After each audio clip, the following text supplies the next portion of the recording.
Graham chilled overnight all-purpose cream.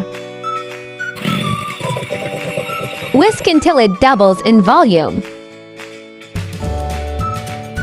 Comment your location so I know where my video got to.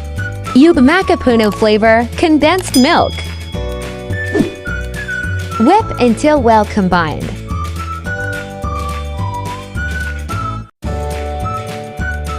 Like and comment. Don't forget to follow at My Specialty Recipe.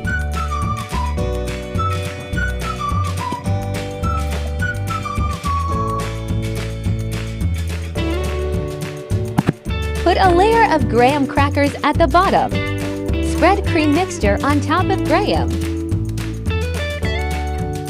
Place another layer of graham crackers and cream mixture. Use scissors to cut and trim up excess crackers. Repeat the process one more time.